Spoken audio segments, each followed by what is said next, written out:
6 years of hard training and actual battle experience in Spain and Poland had made the German army look invincible. But what about the British and French? First, let's take up the British. They started from scratch, but both at home and abroad an army was growing. For not only Britain had declared war, Canada, Australia, New Zealand, South Africa, the whole British Commonwealth of Nations was also determined on victory over Hitlerism and all it stands for. And Britain had one weapon that was ready, the Royal Navy. Shortly after war was declared, it had swept German shipping from the high seas. And units of the British fleet were deployed at Suez, Malta, Gibraltar, in the Channel, and in the North Sea, blockading Germany. World conquest was impossible without running smack up against the rock called Britain. How to strike at that little island? That was the question. Between Britain and Germany stood not only France, but the little countries of Luxembourg, Belgium, Holland, Denmark, Norway, and Sweden. The people of these small neutral countries were peaceful, hard-working, and free. They knew they were in the middle and feared violation of their neutrality. Hitler knew this.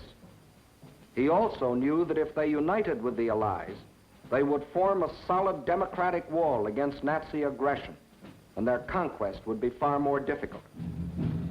So before striking with his armies, he used another weapon, the propaganda barrage, to confuse, to make them lose faith, to divide and conquer.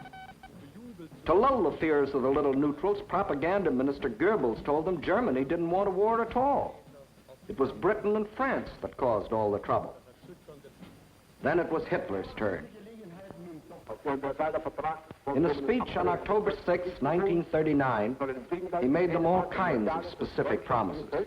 To the Danes, he said, "We have concluded a non-aggression pact with Denmark." To the Norwegians, he said, "Germany never had any conflict with the northern states and has none today." To the Dutch, he said, "The new Reich has endeavored to continue the traditional friendship with Holland." And to the Belgians, he announced, "The Reich has put forth no claim which might in any way be regarded as a threat to Belgium." And while Hitler was making these promises, his generals were cold-bloodedly picking out the first victim, Norway. And why did they pick Norway? Its many steep inlets or fjords would make excellent U-boat bases, from which raiders could prey on British supply lines.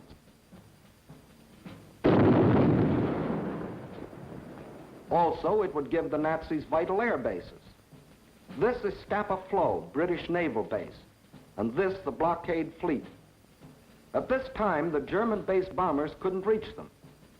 Possession of bases on Norway's western shore would bring these vital British defenses under easy bomber attack. But he couldn't take Norway without also taking tiny Denmark, the springboard for his attack. So at dawn on April 9, 1940,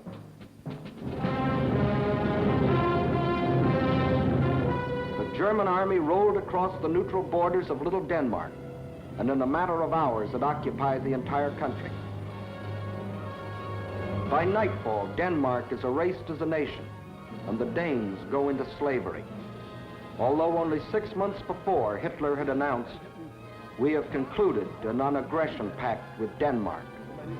The Danes will not forget." Meanwhile, in Norway, peaceful-looking German merchant ships like these had sneaked inside Norway's neutral waterway and tied up at all principal ports. That is, they looked like merchant ships. But if the Norwegians had had X-ray eyes, this is what they would have seen. The Trojan horse of ancient Greece brought up to date with new and deadlier weapons. At the precise moment that the Nazis overran Denmark, these quiet-looking ships sprang to life.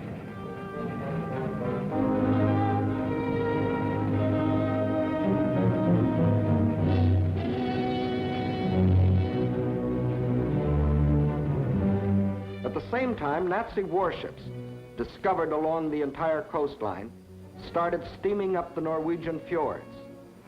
Ships, transports, tanks, men, planes, all flung themselves simultaneously upon a defenseless country.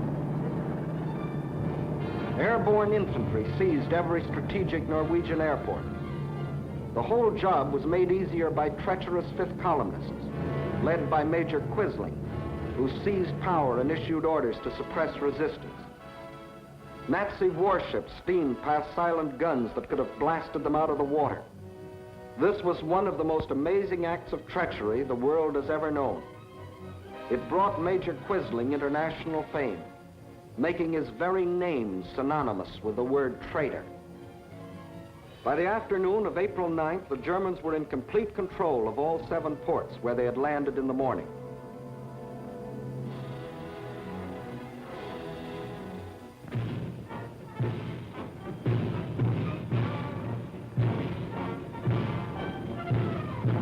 For the first time in more than 200 years, the people of Norway saw an invading army parading through their cities. Many of these Nazi soldiers, strutting as conquerors in 1940, had last seen Norway some 20 years earlier, when, as refugee German children, they had been raised and cared for by kind Norwegians. Now these same Germans were back to repay that kindness with terror and destruction. Once they had occupied the capital, the Nazis quickly fanned out in all directions. But loyal Norwegian troops stopped one German column between Hamar and Elvera.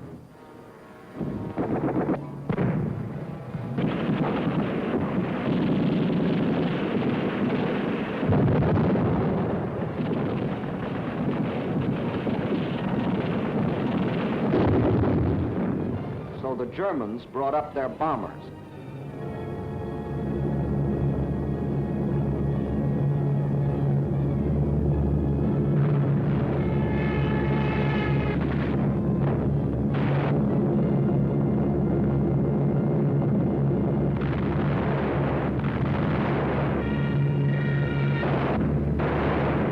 Norwegians were forced to flee to the north under constant and unopposed air attack.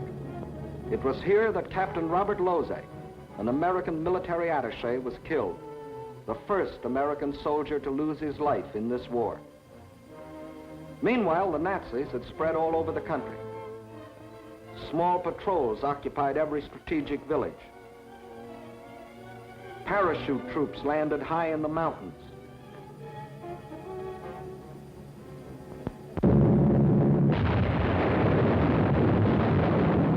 Unopposed bombing raids sent defenseless civilians fleeing in stark terror.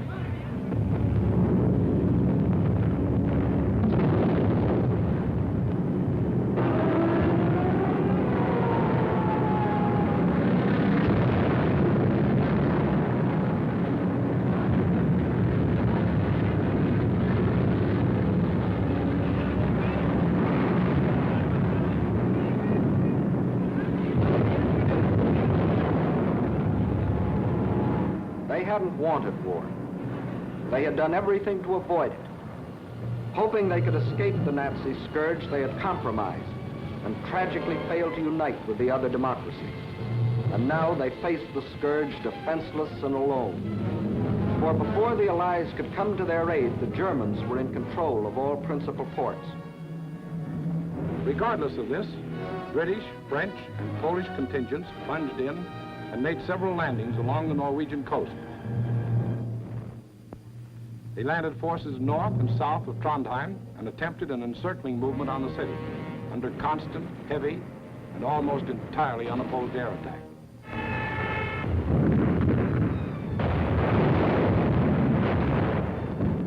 Well, the scene of action was out of range of British fighter planes, so they brought up aircraft carriers.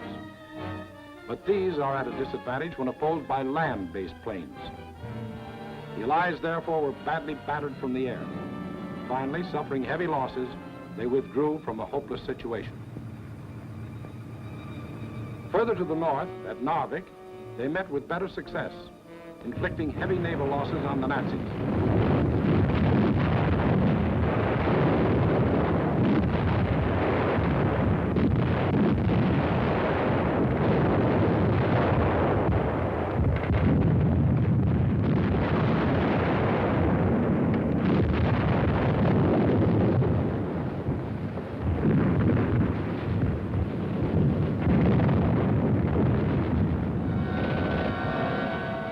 made landings and held the town for nearly 2 months.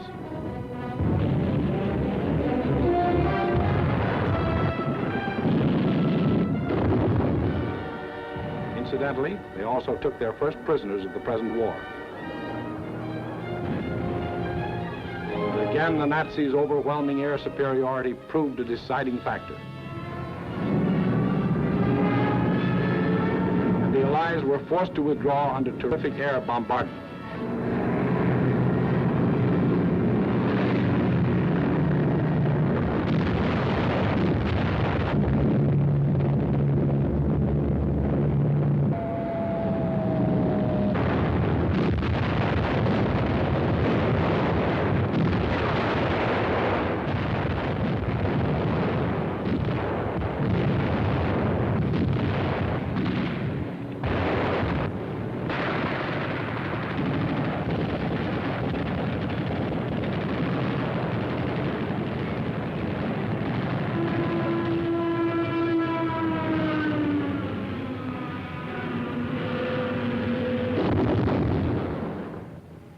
Loyal Norwegians were left with their quislings, their ruins, their dead.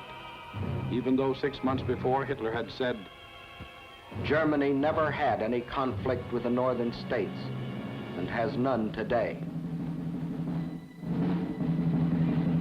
The Norwegians will not forget.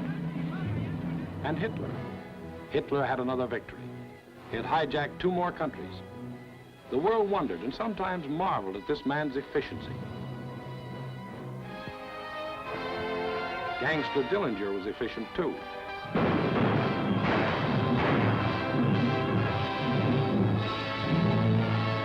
When a man or a nation throws away all regard for the laws of God and man, he is bound at first to be more efficient than his victims.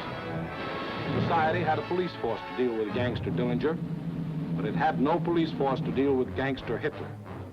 So he clubbed Norway into submission and got what he wanted, bases for use against Britain. Now he had the northern claw of an enormous pincer movement.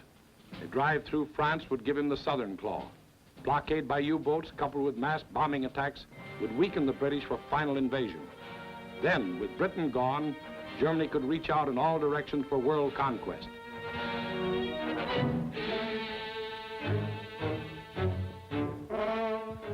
His next move must obviously be through France, to get his southern claw.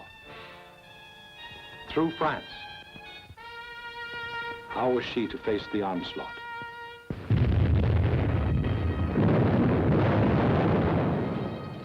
These scenes are ancient history. They occurred in 1914. The German armies, without warning, had smashed across neutral Belgium, invaded France, reached the River Marne only a few miles from Paris. Out of the French capital poured the French reserves, riding out to battle the enemy in every vehicle that could move. The famous taxicab army. Note well, it was riding out to battle. In the center of the French line stood the 9th French Army, commanded by a then comparatively unknown general. On September 5th, 1914, he is reputed to have said, "My right is driven in. My center is giving way. The situation is excellent. I attack."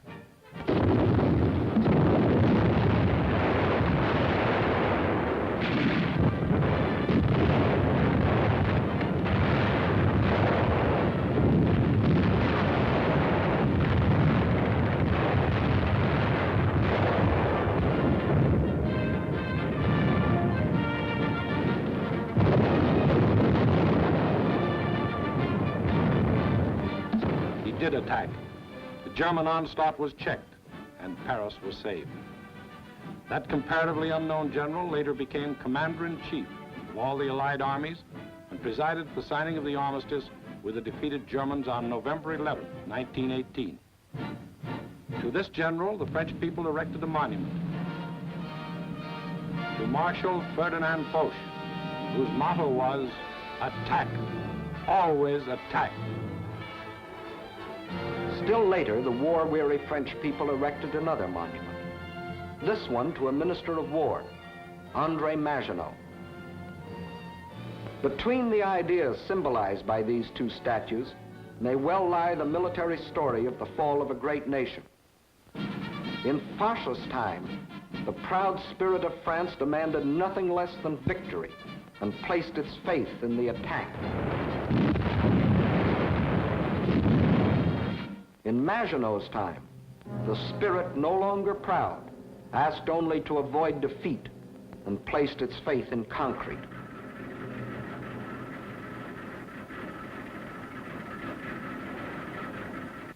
So the French built the mighty chain of fortresses called the Maginot Line. These tremendous bastions were built deep into the French land. They were connected by underground passages and railways, guarding France's eastern borders facing Germany. And when France was finally forced to declare war against the rising Nazi menace, the French troops, instead of attacking, were marched into their modern caves to wait for the Nazi blitz to smash itself against the Maginot Line. And their generals, headed by Marshal Pétain, proudly announced, "Whoever makes the first move in this war will be hurt." But Hitler didn't go near the Maginot Line. That was France's strong point. Instead, he attacked the weak point. Hitler knew that the French had tried to avoid war instead of preparing for it. That knowledge was one of his greatest weapons. He knew they had planes, but he knew they were antiquated. He knew they had tanks, but he knew they were few in number and lightly armored. But most important of all, he knew that France had become a cynical and disillusioned nation. What made this change in the French spirit? In the first place, between 1914 and 1918, the French suffered more than 6 million casualties in the heroic defense of their land against German invasion. The flower of an entire generation was lost, with its stimulus of new blood, new determination, new ideals.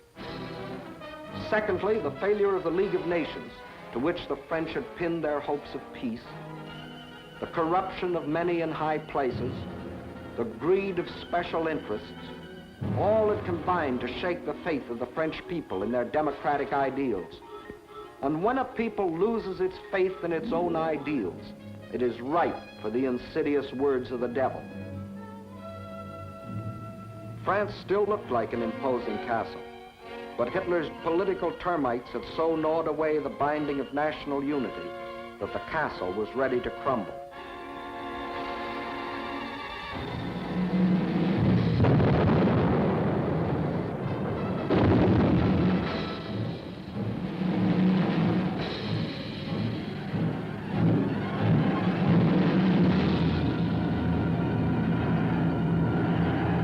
During those months of military inactivity that we called the phony war, a ceaseless barrage of German propaganda crossed the still waters of the Rhine to affect the soldiers in the Maginot Line. "Why do you fight?" asked the banners. Poems and friendly notes were sent over by balloons. French tunes were played by German bands, and German hooey was broadcast in French.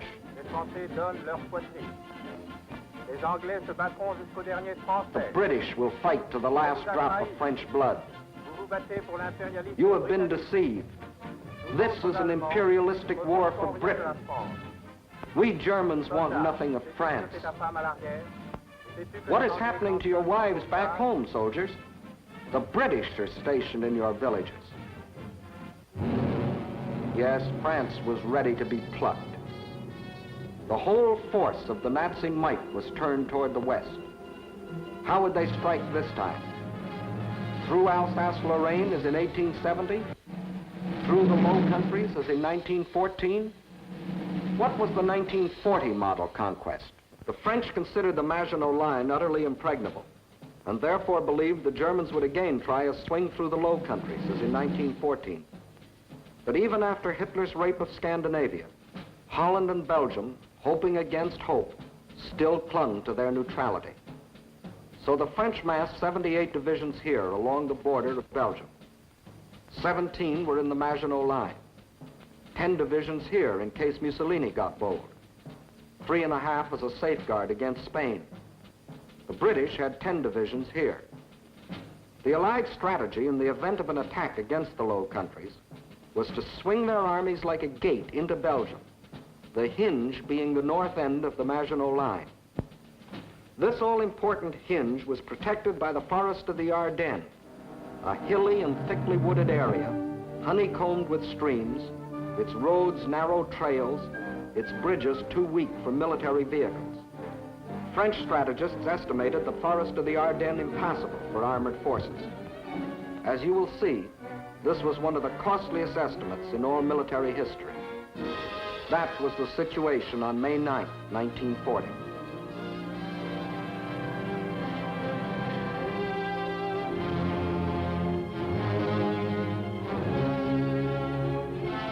The hour of trial had come.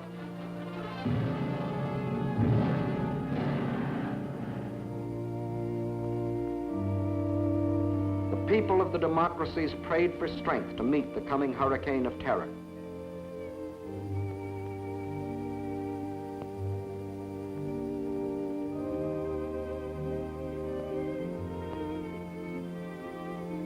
While across the Rhine, Juden ist uns verschrieben und verfallen mit Leibeswehr.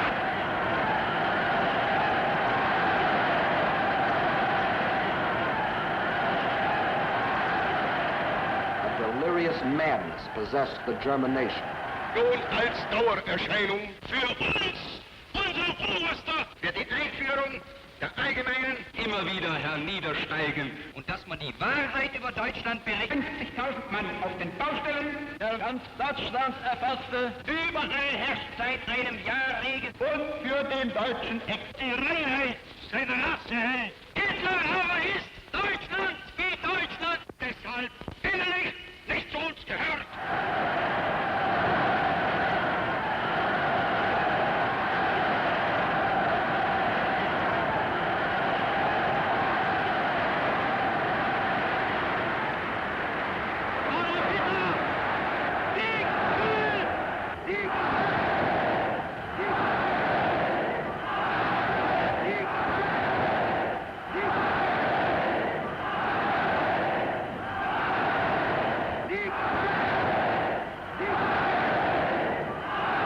Der Tag had come.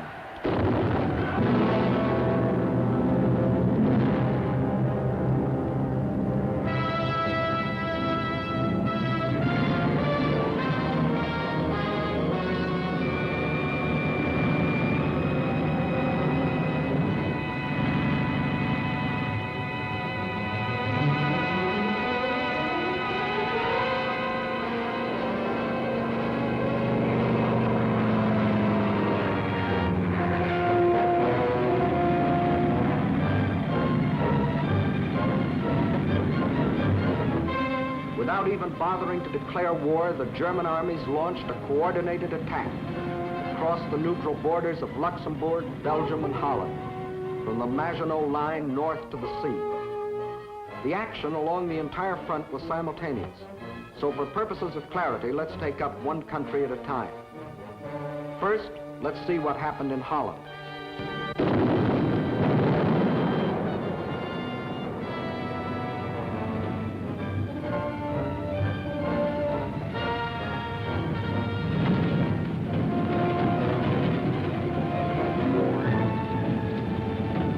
Nazi ground forces smashed through the improvised and hastily erected border defenses. But the main attack was to come from the air, far behind the defense lines.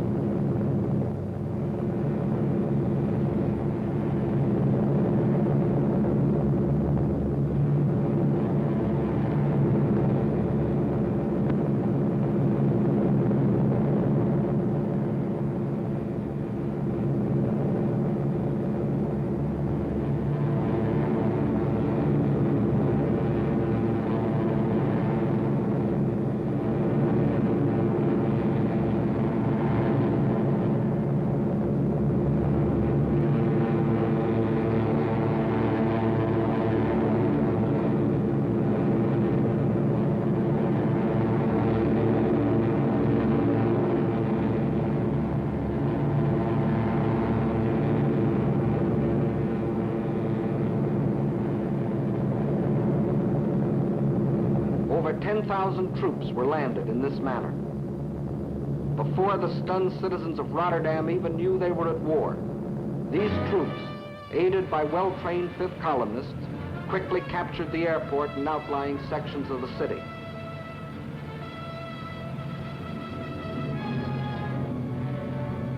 Meantime, Nazi armored columns were racing across the country, their progress speeded by other fifth columnists who prevented the destruction of vital dikes and bridges. These forces effected a meeting with the parachutists landed in Rotterdam.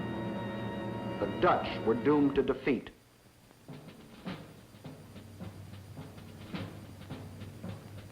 On the fourth day of the invasion, the Nazis gave the Dutch general an ultimatum. All Dutch resistance must cease, or Rotterdam will be bombed flat.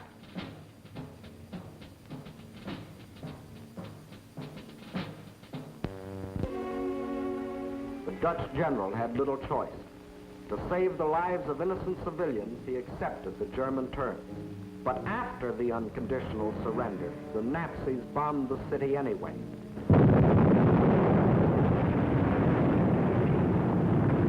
Flights of unopposed German bombers flew low over the center of Rotterdam and methodically bombed it into a heap of rubble.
One of the most ruthless exhibitions of savagery the world has ever seen. Over 30,000 men, women, and children were killed in the space of 90 minutes. Though only 6 months before Hitler had said, the new Reich has endeavored to continue the traditional friendship with Holland.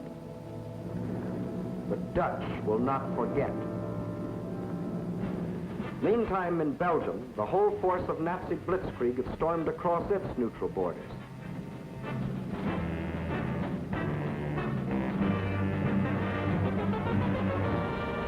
The main German attack was directed at the Albert Canal-Meuse River line, the anchor of which was Fort Ibanemayo, a modern and seemingly impregnable fortress. The Germans had secretly built a replica of the mighty fortress in Czechoslovakia and had rehearsed the attack until they knew every detail of the fort's construction and its every weakness. When the real attack came, it was foolproof. Parachute troops, dive bombers, flamethrowers, specially trained engineer battalions, all working together as a well-trained team.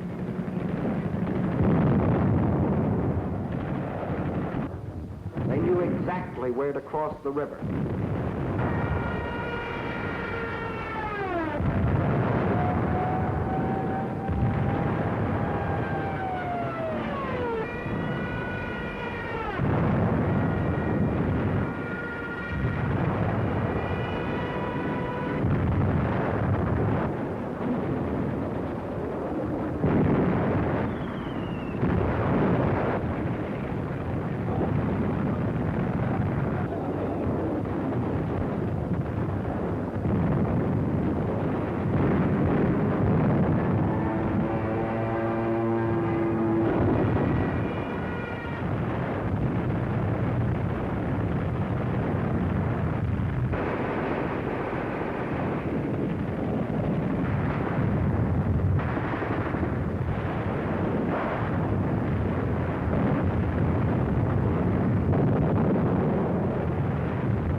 notice that this assault engineer knows exactly where to put his high explosive charge in order to destroy the blockhouse.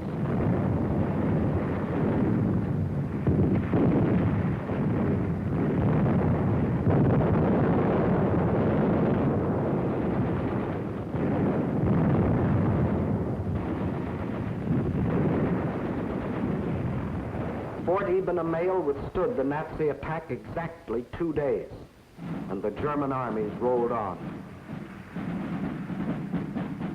Meantime, an hour and a half after the German invasion began, Allied troops crossed the French and Belgian border to meet the advancing Germans.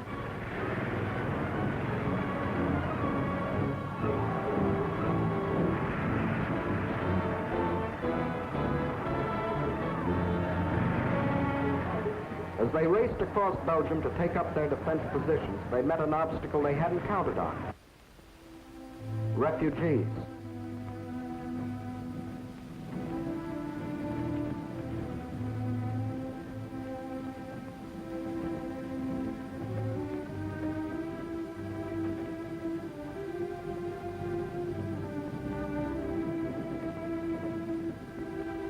And the refugee-choked roads didn't get that way by accident. The Nazis methodically bombed little towns and villages, otherwise devoid of any military value, not so much to kill as to drive the inhabitants out onto the highways. Then, by expert machine gunning, the Nazis would herd them along in terror-stricken flight to hopelessly entangle the advancing Allied armies.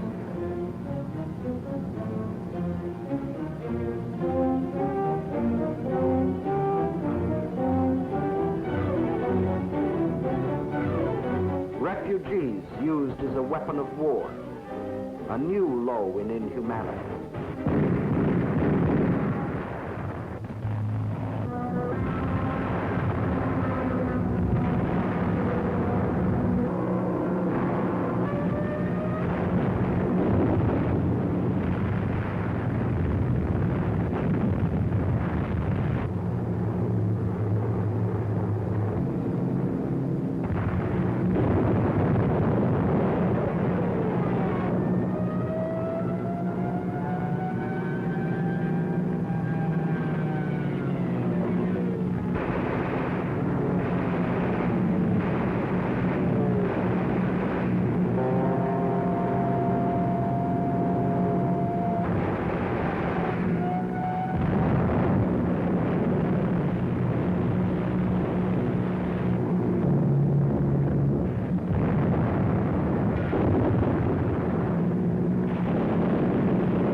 No school today, the sign says. The children are otherwise occupied.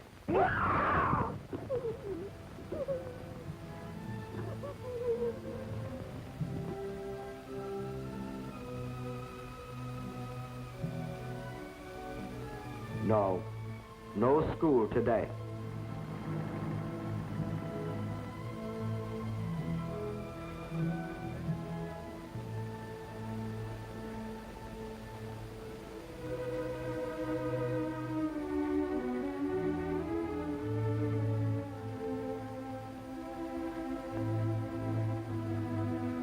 Although only 6 months before, Hitler had announced, "The Reich has put forth no claim which might in any way be regarded as a threat to Belgium."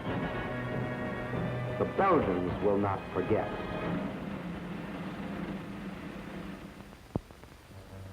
And what about the Allies? They were convinced that the German attack on Belgium and Holland was the main thrust, and according to plan, had swung their armies like a gate into Belgium.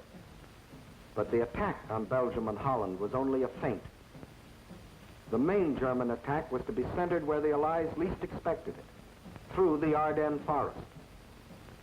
For this decisive blow, they had secretly assembled the mightiest striking force the world had ever seen, including 45,000 armored vehicles.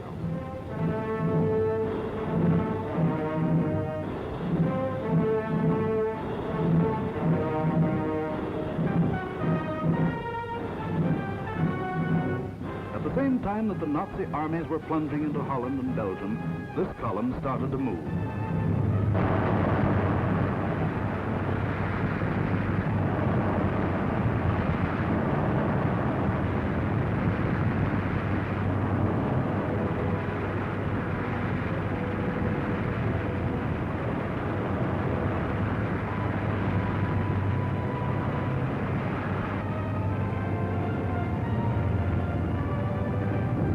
Well-trained engineer battalions went first.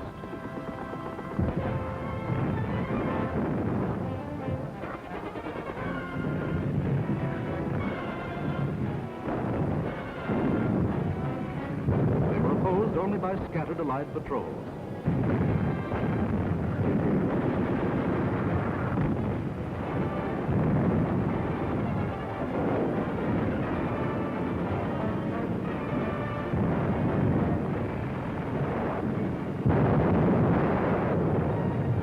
Cleared pathways for the tanks to follow.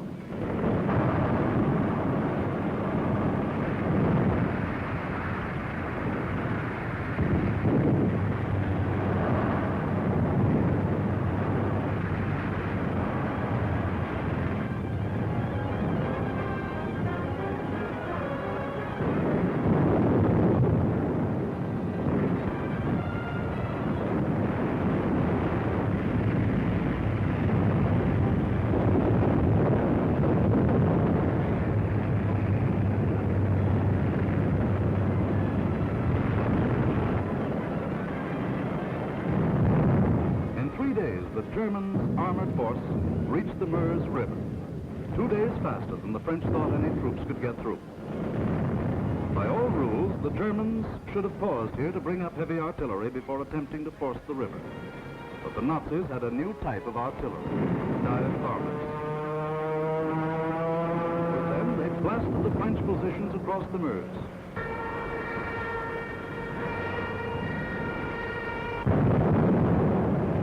With feverish haste, the Germans laid a barrage across the river with anything and everything that would shoot.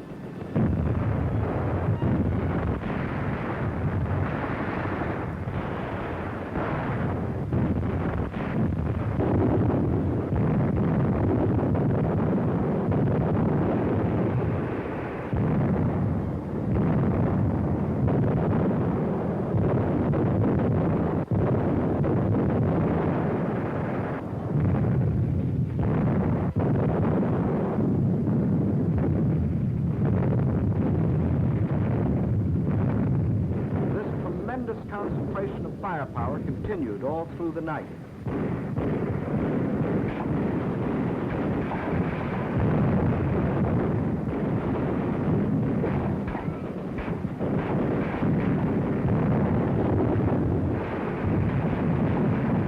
By the following day, shock troops were able to get across the river.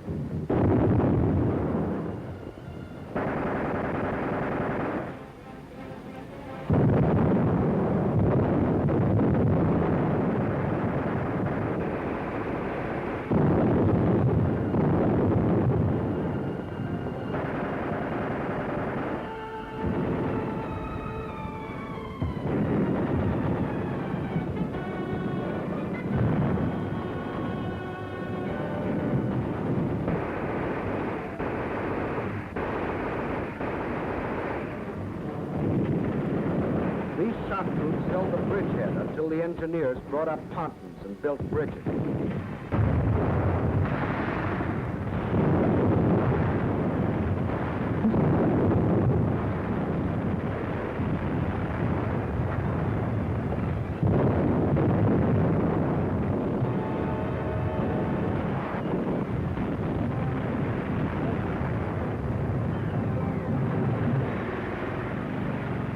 Then, without wasting a moment, across these bridges, the main armored force of the German military machine rolled through Sedan. for the all-important breakthrough into a dismayed and flat-footed France. There went the old ball game for the Allies. From here on, it was only a matter of how long. Watch the map as one of our intelligence officers explains the details of the German breakthrough. We speak of the breakthrough at Sedan, but actually the break was along a wide front extending for 50 miles from Namur in Belgium to Sedan. Further north, the Allied armies had swung like a gate into these positions. The German armies had swept over Holland, broken the line of the Albert Canal, and for all anyone knew, were preparing to smash against the Allied front with all their power. That was the situation, dangerous but obscure, on the evening of May 13th. On the 14th and 15th, it became clear that the German breakthrough south of Namur was in the greatest strength, and that the French 9th Army, attacked while moving into position, had been shattered. Without doubt, this was the point of mortal danger, and the French High Command ordered the abandonment of these positions, although they had not yet been attacked. Those positions were abandoned solely because of the situation developing along the Meuse near Sedan. In the meantime, the French 7th Army had been ordered to make its historic forced march far to the south into the area threatened by the rapidly advancing German spearheads. This army was not used to attack the German flank, but rather was used as a plug to restore the broken front. Throughout, the Allies had placed their faith not in offense, but in defense, and the defense was doomed to failure because it was confronted with an entirely new technique in warfare, the plain tank infantry team in action. The world was staggered by the speed with which the German armored columns moved. What was the secret that enabled armies to move so far so rapidly? The secret lay in the organization of the striking spearhead. Armored forces came first, closely followed by motorized divisions, which peeled off, forming solid walls. And through the corridor thus formed raced the supply trucks to feed the ever-lengthening column. It was obvious that if the Allied situation was to be restored, the German column would have to be cut. On May 17th, General de Gaulle attacked the German flank and captured a few prisoners. But his light mechanized forces were like a pin pricking the side of a rhinoceros. A subsequent attack met with even less success. The means for a really successful counterattack against the German corridor simply did not exist. Where numbers of divisions were required, only handfuls of companies and battalions were available. A valiant attempt to cut the German corridor was made by a group of slow-moving British tanks just south of Arras. But lack of sustained striking power doomed this valiant unit to destruction. On May 21st, the German spearhead reached the channel port of Abbeville. Protecting their flank along the Somme, the Germans fanned out to the north and east. This was to be the perfect battle of annihilation. On May 28th, the Belgian army, compressed into a small space and weary of battle, laid down its arms. That left the desperate French and British defenders with their backs to the sea at the small channel port of Dunkirk. One of the greatest disasters in history seemed in the making. An entire British army faced annihilation. But out of the fog and the mist shrouding the channel came a strange armada of Navy craft, fishing boats, pleasure yachts, anything that would float. The seagoing people of Britain had come to rescue their army. High overhead, British fighter planes fought the Luftwaffe to a standstill.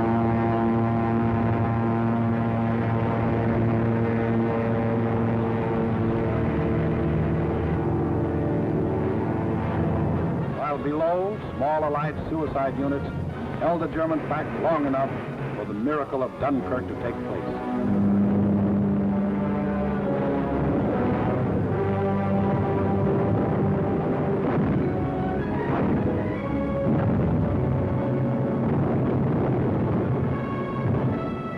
$211,500 British troops, plus 112,500 French and Belgian were rescued. Over 300,000 battle-tested men, grimly determined to go back again with new tools, new weapons with which to blast the hated Nazis out of this world. For free men are like rubber balls. The harder they fall, the higher they bounce. Leading the British by this time was a man who had been bouncing all his life, Winston Churchill, who had tried for years to warn the world about Germany. Meantime, the situation that faced France was as nearly hopeless as a military situation can be. 2/5 of the French army was lost. There were fewer than 50 divisions left to defend a front almost 200 miles long, running from the northern end of the Maginot Line to the sea. And behind that thin front line, there were no reserves. The despairing people of Paris sent their children south, praying that some miracle would keep them from harm.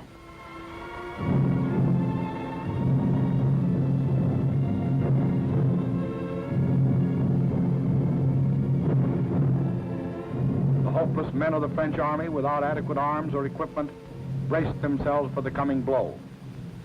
The first blow fell on June 5th. The French resistance was determined, but by June 8th, the left flank army had been shattered, and a general withdrawal was ordered to the line of the Marne and the Seine. On June 9th, the German main attack came. Within 2 days, the German armored and motorized divisions roared out into the open terrain. With this breakthrough, the issue of the Battle of France was decided, and from that time on, there was official talk of an armistice. Now, what about the famous Maginot Line? Let's go back and take a look. On June 14th, the Germans launched 2 attacks against the Maginot Line. In both cases, penetrations were effected. But we must remember that this was against fortifications defended by men devoid of hope. In the meantime, Mussolini, now thinking it's safe, sent his division racing across the border. The hand that held the dagger has struck it into the back of its neighbor.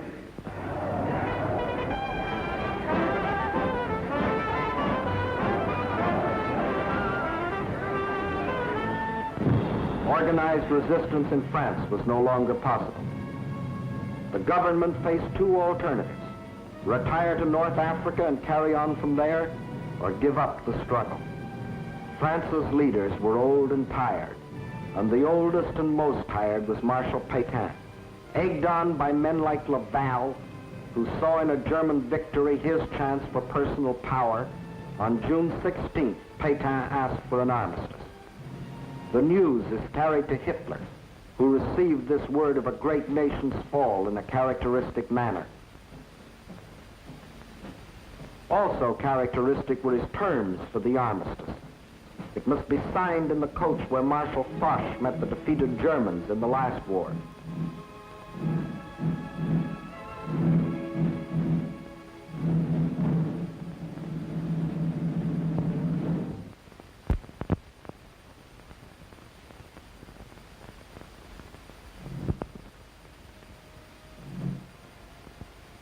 The French delegation arrives to pay the final price of French disunity and the treachery of some of its leaders. The final price, a price that for centuries to come, the French won't forget. More than 3/5 of their country was to be blacked out by a military occupation. The remainder was to be controlled by a French government acceptable to Hitler. A tax of 400 million francs a day was to be imposed on the French people to support the German army of occupation. Nearly 2 million French prisoners of war were to be taken into Germany and kept there as hostages, to work as slaves or rot of hunger, tuberculosis, or other diseases in concentration camps. Men deliberately and permanently separated from their families in order to decrease the French birth rate and thus eliminate France as a world power in future generations. French civilians, men, women, and children, must slave on farm or in factory for the Nazi master race, or starve. There will be a class of subject alien races. We need not hesitate to call them slaves. French children were to grow up on such inadequate food that many would reach the age of 12 before they grew new teeth. And for any attempts to protest against these restrictions, thousands of innocent French civilians would be executed. This was the price the French were to pay as they signed the armistice. And the master of the master race must go to Paris to tour the streets of what was once the City of Light. You notice no cheering crowds here to welcome in the new order.